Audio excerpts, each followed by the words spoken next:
आदाब, मैं आगा खुर्शीद खान। नागपुर में जो बुलडोजर चलाया गया है वह न केवल देश की सुप्रीम कोर्ट का अपमान है बल्कि यह उसके वर्चस्व को भी चुनौती है। गौर तलब है कि नागपुर में हुए दंगों का पूरा दोष फहीम नाम के एक शख्स के सिर मढ़कर उसे जेल भेज दिया गया है।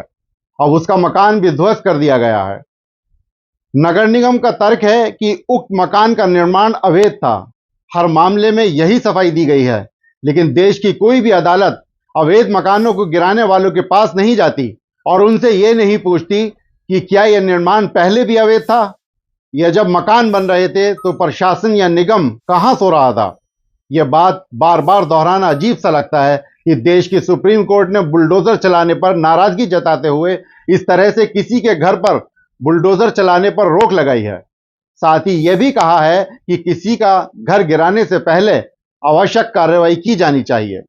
इस निर्देश के बाद भी जिन राज्यों में राष्ट्रवादी सरकारें सत्ता में हैं वहां बुलडोजर चलाना बंद नहीं हुआ है, बल्कि यह बिना किसी डर और कोर्ट के फैसले का विरोध करके जारी रहा और देश की सुप्रीम कोर्ट कुछ भी नहीं कर रही है। फिर भी हर कोई सुप्रीम कोर्ट जाने का साहस नहीं कर सकता क्योंकि इसमें बहुत पैसा खर्च होता है। यही कारण है कि कई मामले अदालत तक आते ही नहीं। हालांकि जब भी ऐसी कोई कार्रवाई होती है तो वह मीडिया के लिए बड़ी खबर बन जाती है। इसलिए यह मान लेना सही नहीं होगा कि हमारे सम्मानित न्यायाधीशों को इस बात की जानकारी नहीं है कि क्या हो रहा है।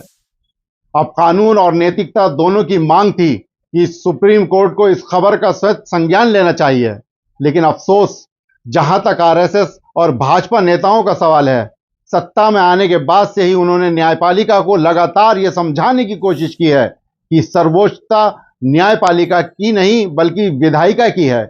यानी विधानसभा और संसद के में कानून बनाने वाले नेताओं के पास न्यायाधीशों से कहीं अधिक शक्ति होती है।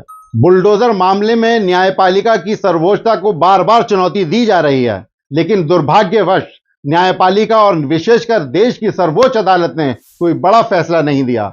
अन्यथा कई मामलों में न्यायालय की अवमानना का मामला उठता है। निचली अदालतों से लेकर उच्च न्यायालयों तक हमारे उत्कृष्ट न्यायाधीशों की भूमिका और कार्य एक दुखद तथ्य हैं। इसे कतई उचित नहीं कहा जा सकता। देश में जिस तरह का माहौल बना है, इसमें वे न्यायाधीश भी असुरक्षित महसूस करने लगे हैं जो अपनी निष्पक्षता के लिए जाने जाते हैं। दिल्ली उच्च न्यायालय के न्यायमूर्ति वर्मा का हालिया मामला इसका सबूत है।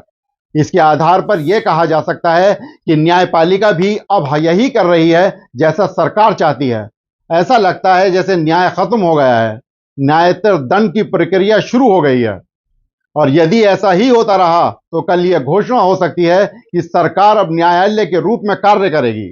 इसलिए देश की अदालतों का अब कोई कार्य नहीं रह गया है। इन सब बातों के पीछे एक ही बात कहनी है कि बुलडोजर कानून को लेकर अब कई सवाल खड़े हो रहे हैं। ऐसे में एक ही उम्मीद बची है कि सुप्रीम कोर्ट कुछ बड़ा कदम उठाएगी और कोर्ट की अवमानना करने वालों को सबक सिखाएगी। शुक्रिया।